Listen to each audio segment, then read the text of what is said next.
Ciao, I'm Michele Acuto. And I'm Caitlin Morrissey. And in this episode, we are talking about relentless urbanization, paradoxes, and putting nature first. Welcome to the mini-series Walking the City With, hosted by the Urban Studies Journal. This is a series all about the people behind the ideas in urban research. We take them out of their books, their articles, and away from their lecture theatres, their offices, their panels, and seminars. We quite literally walk the talk with the authors and editors in urban studies. Now, this is a special podcast because these episodes have been peer-reviewed, just like we would do with papers in the journal. Bucking our trend of our last 3 episodes, Michele, this time it was you who was out and about. So who did you take out? Yeah, that's right. I was on the road myself, so I had the chance to catch up with Creighton Connolly, newly minted editor in urban studies. So I caught him in Hong Kong to discover his path to becoming an urban studies scholar and ask a bit about his recent work and work that appeared in the journal. Creighton is an assistant professor in the Department of Urban Planning and Design at the University of Hong Kong, so we weirdly walked around in a green space right under the nose building just outside of his office. So I began with the usual, starting to point out that we asked Creighton how he got into his scholarship and how he got into cities and into urbanization. Over to Creighton.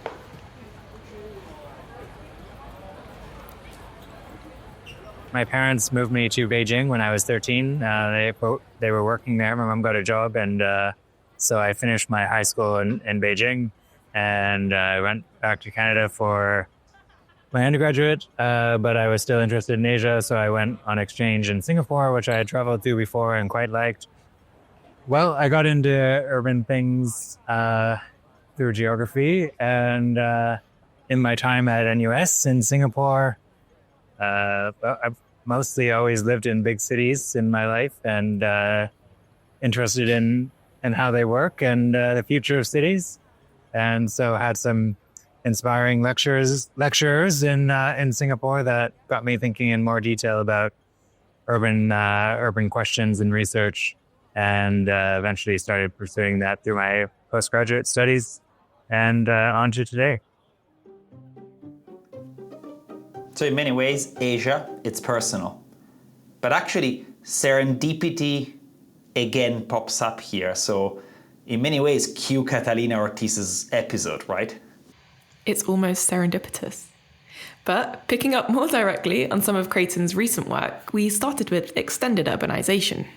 Yes, we wanted to know why does it matter to deal with extended urbanization that's been critical in his scholarship, but we wanted to hear it from his experience of the periphery and the marginal. So we asked him to start from that positionality and why does it matter for his scholarship? Yeah, that's a good question. So I was discussing this recently with a couple of colleagues from Chinese University of Hong Kong, and they asked the question, okay, how is urban political ecology different in Asia, Southeast Asia, than it is in the European or North American context? And my first answer was precisely that point about urbanization. It's the density, the scale, the rapidity of urbanization, which is fundamentally different here than it is in other parts of the world. So that's one. And then we have different issues that stem from that to address in terms of the processes and consequences of extended urbanization that you don't have in other contexts. So that's why I think focusing on Southeast Asia, East Asia is important. And for me, doing urban political ecology, I think the periphery of the urban is where you get the most significant changes in terms of the broader environment and nature-society relations and transformations and so on.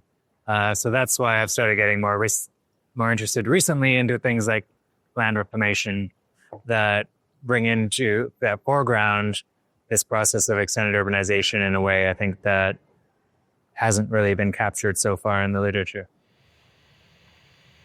So it couldn't be clearer. There's no such thing as a global, universal process of urbanization. Urbanization is different within Asia. It's different compared to the urbanization shaping European cities, North American cities, South American cities. And that produces unique cities that have each inherited their own sets of opportunities and challenges. Watch out for the pigeon.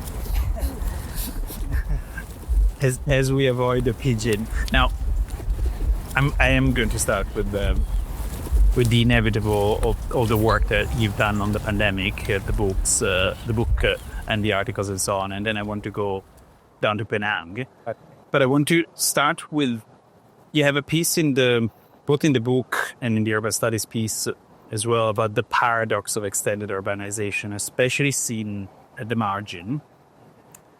And I guess the way I read that is that the paradox is that it is both the way we thrive as an urban species, I guess, but also the thing that makes us so vulnerable, so sort of quickly at risk. And I wonder, can you reflect on that? Like, is that intentional? Is it a paradox? I know that you've called it a paradox, but you also called it a dialectic. How does that work? Like, are we putting ourselves at risk as a species? Well, that quote that you're referring to about the paradox is Roget's point. The broader answer or explanation of that quote is that cities used to be unhealthy places because they were congested, didn't have very good sanitation, poor living conditions and working conditions and so on. And then we had the transformation of the urban environment in the modern era, and then cities over time became more healthy. But of course, diseases like pandemics are spread through human contacts, where we have more of those occurring in city areas, especially dense urban areas. So in that sense, while living in cities may be healthier, we have more hospitals, clinics, etc., easier response, shorter response times, but we also have higher potential for the spread of disease. But another point to add to that is that, well, is this whole debate around density and infectious disease. And I think the literature has more or less found now that there isn't a simple correlation there. You can have very dense places that have very low incidence of infectious disease spread, and it depends more about governance and, crowding situation rather than the actual population numbers in a particular place.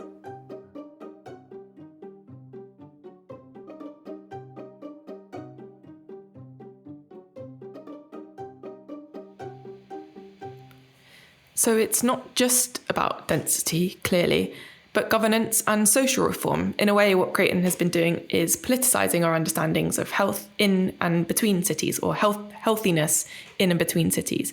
But it made me also think about mental health and social capital, particularly in relation to the loneliness epidemic and how that relates to cities. So this idea that you can live densely among many other people, but that doesn't simply correlate to a feeling of connectedness. More broadly, it's been really interesting to hear about what sits behind Creighton's work on landscapes and ecological niches, and I have really been enjoying the questions that you've been asking him. But I was particularly interested in reading some of his work about pandemics, and I'm really glad that you asked him about this too.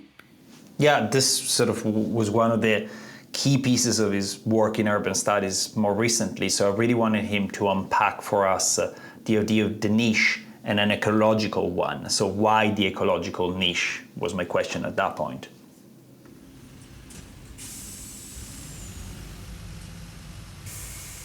Well, because you're quite right that pandemics don't start in cities necessarily, but they spread through cities. So with SARS, with COVID, the actual occurrence of the disease was in the peri-urban areas at this interface between human and non-human. And those kind of interfaces will increase over time with extended urbanization processes, encroachment of urban areas on the hinterland, on formerly natural spaces.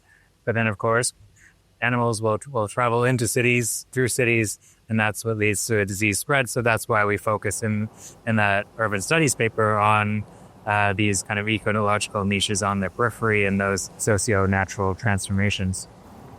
That's probably not news for anyone that has read anything you've done before and after, in a sense. Do you want to talk us about how you reconcile that, or how does that relate with the work you do on landscapes and ecology and political ecology? Yeah. Well, I found that landscape is a useful lens for studying cities and urban political ecology because of the hybrid nature of the term. So it's allows us to get beyond a lot of these binaries that we have in urban studies and geography around urban, rural, natural, cultural, and so on, because, well, the landscape's not inherently urban or rural, but this, it's a very hybrid kind of concept in that sense. So I think it's useful for studying the kinds of questions that I've been interested in. There's an interesting point that I'm actually borrowing it from John Silver's review of your recent book. And John says, which I completely agree, one of the most beautiful bits of the landscapes book about Penang is this sort of feeling of relentlessness of urbanization, just steamrolling continuously. It just keeps on happening, and it happens fast, which I think sort of similar work you've done with Singapore or Malaysia. It's got that sense. How does that work alongside your focus on nature, which to me has very long, drawn out, at times not comprehensible time frames? How's the relentlessness of urbanization reconcile itself with the workings of nature? No, I think his point was quite right about the relentlessness of urbanization, but not only urbanization itself, but the plans for urbanization. And I see that not only in Penang, but in other places I've been doing research, including Hong Kong. Plans get proposed, they get criticized, canceled, reformulated, reborn, and yet nothing ever happens or gets completed. And at the same time, you have very immediate impacts on nature. And so I think maybe I might push back on your question in the framing a little bit, in that, well, yes, nature takes many, many generations to evolve and generate and whatnot, but it can be destroyed very, very rapidly. Cities can be built very quickly, but they also can take a lot of time, and they may not be completed as envisioned, yet they can already have immediate impacts on the environment. And so, again, that's kind of motivated a lot of the work that I've done, and been one of the major implications, I think, of what I'm trying to bring attention to. So again, an interesting interplay between the human, the nature, and the built environment around us that constitutes the political ecology and the landscapes of Creighton's work. So then we got on talking about the methods he deploys for this, but with a bit of a warning for you. Creighton and I decided to walk around Hong Kong University's Carps Pond in Mong Kok Pink Garden, right next to Creighton's building, with bubbling Four River sounds and sudden mood lighting coming upon us with no forewarning. So a bit of a full immersion of urban senses. I promise I did not, pardon the pun, plant it. But you also do quite a bit of work with communities, and it's sort of very grounded ethnographic work in that space. How does that kind of community ethnographic work, how does it help you attending to the non-human? Oh, we got some nice mood lighting now. Light effect, with sound effects, with the carps. Did you choreograph this? 100%. Yeah. Quite at a minimum, the heart rate. Yes. So the community groups that I have been working with, one thing that has inspired my work has been the connection with the natural environment. And so I found that in Penang and communities, certain communities within Hong Kong. The natural environment very much shapes the community and the culture and the identity and so on. And that will motivate people to intervene in development plans and kind of raise critiques. Yeah, so a lot of my work has been participatory in nature, and the questions that I've been addressing in my research has come from them in the topics. So I think this kind of frustrated my PhD supervisor because, I started this research project on bird nest farming, and then I started having chapters on infectious disease and heritage and governance and various. So the outtake on the currently stuck in an edge. And the agency of nature is asserting. Your nurture's taking over, yes. There we go. Oh, good. So, and then my postdoc, I wanted to do research on basically cultural production in the city, heritage conservation, street art, that kind of thing. And then people there said, oh, actually land reclamation is a really important topic for us right now. Too bad you don't focus on that. And then, okay, I guess I'd better start educating myself on that. And so in that sense, the longitudinal ethnographic participatory research has really shaped the research that I've been doing in Penang, and then also applying that to other places. So as a participatory researcher, Creighton's research really follows the community and their concerns, and that seems to materially shape the direction of his scholarship, which is so fascinating. Maybe it's because this is a ramp, right? And yeah, that's part of it. We're not doing a thing in studio. We're not sitting down and reading the paper. So. Yeah. Yeah. So I was inspired a lot by Maria Kaika's work on that. She has a paper on critiquing this term of resilience, and then I was part of a conference at NUS at ARI about human flourishing, right? And so then and they developed this issue on that, which my paper is part of in urban studies, and I kind of pushed back on this framing of human flourishing. Well, why don't we have multi-species flourishing instead?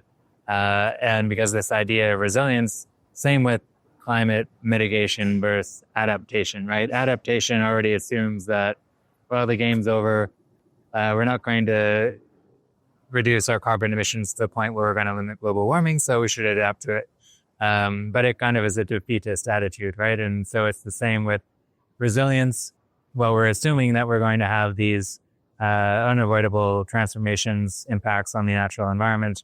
So how can we be more resilient to the kind of shocks that will come from that, whether they're extreme weather events or whether it's flooding or anything that we've had in Hong Kong and other parts of the world in recent years. There's been a lot of flooding in the world, and including in Penang in recent years. So the kind of ways that policymakers and planners have tried to adapt to this is through, well, okay, obviously we don't have enough drainage in the city. Well, no, that's not the problem. The problem is we have less of the kind of natural sponges, forests that will soak up this rain, and we have too much concrete. In Hong Kong, it always strikes me that we don't have any grass. I mean, this is where we are now is probably one of the few spaces in Hong Kong Island where you can have grass. I mean, the trails, a lot of times you go hiking and it's concrete paved roads or trails. And so, yeah, that paving of the urban environment is an impact. So if we can go beyond these kind of mitigation, adaptation, resilience frames and think about how do we actually live better with the natural environment and non-human species, I think that'll generate a more genuinely kind of sustainable environment. And that goes back to, I think, your earlier question before we got interrupted by the suitcases about cohabiting in cities. So my PhD was about bird nest farming in cities, and then this question about, well, okay, we have a lot of complaints, concerns, criticisms about having a bunch of birds, wild birds, semi-domesticated birds in cities, residential, commercial areas. And then my more recent research on cultural and natural heritage, that's the same question. Well, a lot of communities are, the natural environment is very influential for them, but yet conservation tends to be separated into cultural versus natural heritage. And so if we integrate those, that can teach us some lessons, I think, about developing more sustainable cities that have less of these socio-natural shocks. So back in studio for nearly the last time, I think it's just fitting that we have this look through nature, landscape, urbanization by Creighton, and we do it really on site, immersed in nature, but immersed in the built environment of Hong Kong. It's such a sort of situational context to do that, don't you think? Yeah, I do. And what Creighton has been saying, I think, really demonstrates the value of asking different questions about the big urban challenges. So taking an ecological approach or a nature-first approach to urban development, climate change, and the opportunities for all species that have been enrolled in urbanization to thrive in cities. And I think Creighton's work really sort of evokes politics in a different way through his focus on ecology and through his participatory methods. And I found that completely fascinating. And finally, Creighton was kind enough to take us to a place that has been meaningful to him and in his work as an urban studies scholar. I always say that it's Hong Kong and Penang, the geographies are very similar. You have this kind of forested hillside, forested hilly area in the center of the island, and then you have very limited developable space on the outside, and then you have land reclamation that is extending that space. And then you have all these pressures of building on hillsides. Hong Kong does it a bit better than Penang does. Yeah, same kinds of issues in terms of the flooding and landslides and so on. But I think that geography is quite central to the various research that I've done, and also places that I've lived. I often say Hong Kong is also very similar to Vancouver in some ways, that you have this kind of very mountainous, hilly geography, but combined with quite dense city, and the ocean is right there. And so these elements are all very much combined, and you can see that in Penang as well. And I quite like that aspect of being in Hong Kong, very dense, busy place, but yet you can walk 10, 15 minutes and then you'll be with no people, completely kind of natural environment. And so I quite like that. And I think those types of places are quite influential to me personally, and also quite central to my research. Yeah, and so that's why I've been, it was one of the motivating factors coming to Hong Kong, is that I could see myself building on the research that I've done in Penang here. And to my surprise, actually, Hong Kong seems to have a lot of very similar development plans to Malaysia and to Penang, even though they're at, on paper at least, very different levels of development and so on. But yet the plans seem to be the same and the issues tend to be the same. Yet Hong Kong now perhaps doesn't have the same kind of activism around these plans that Penang has. So there you go. I was trying to be Caitlin and ask a profound question for Creighton to reflect on himself. We found ourselves just looking through my own pre-prepared questions and the cheat sheet. And I think we had enough at that point of a wild adventure, literally wild. As we got stuck into a bush, we wander around a red carp's pond with mood lighting. Hong Kong was really pulling all the stops for the two of us at that point. But I think it was really perfect for that reflection on Creighton's ecological engagement with urban studies and the idea of living better with nature rather than through frames of, for instance, resilience, and the prompting of considering extended urbanization in the context of the human-non-human relationship. I really liked how Creighton drew that commonality, for me, very much unexpected, between something like Hong Kong and Penang and Vancouver. So I can't avoid feeling that we definitely hit the mark there on the global urban of the series and the necessary comparative gestures that we've invoked throughout the other episodes, and in many ways the personal of getting to Hong Kong because of Penang in Creighton's experience. So I really, really enjoyed that. It was a wild adventure. What do you get out of that conversation, Caitlin? What are the key insights in your mind? It really sounded like a great walk, and it's been such fun listening back from the studio and having a chance to hear everything that you and Creighton chatted about that day. Something that really resonated with me was Creighton's point about the immediate impacts on nature of urban development projects, probably even from the moment that, as that famous saying goes, shovels are put in the ground, you have some sort of infraction on nature. But then his drawing attention to the temporalities of, be it a large urban project or an infrastructure project, that plans get proposed, they get criticised, they get cancelled, they get reformulated, they get reborn. And oftentimes these big projects are started but never completed. But the impacts on nature are immediate and lasting. And I just thought that was such an important point. It reminded me of some of the temporalities that have emerged elsewhere in our conversations, like with John Silver, who's referenced in this conversation about infrastructure and imprints. But what Creighton really added to our understandings of temporalities that we've been able to sort of cultivate through this podcast is the seeing of the immediate impacts of nature despite the slow burning stop-start development processes. And I just thought that really resonated with me. It kind of got me thinking, and I'm sure there are many people who think like this in political ecology or working on cities from that vantage point. How different would our cities look if nurturing nature sat higher up the value hierarchy? And my mind sort of wanders thinking about the possibilities. I felt that from this conversation, Creighton's scholarship really defies simple explanation, but his ability to undermine binaries and present paradoxes is really quite remarkable.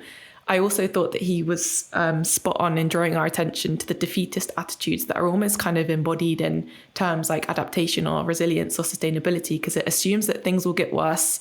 We have to do something about it. But what if we tried to go the other way, make things positive or have a net positive impact?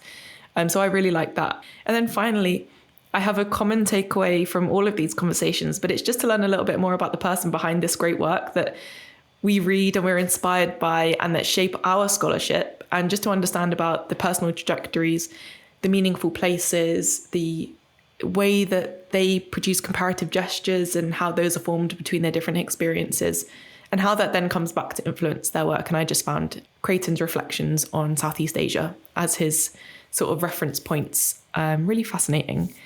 And so that wraps up our conversation with Creighton Connolly on relentless urbanization, paradoxes, and putting nature first. Until next time.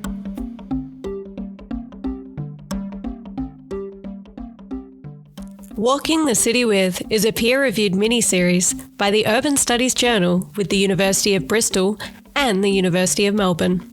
Produced by Caitlin Morrissey in Manchester, Julia Macbeth in Glasgow, Kate Murray in Melbourne, and Michele Acuto in Bristol. Thank you for listening.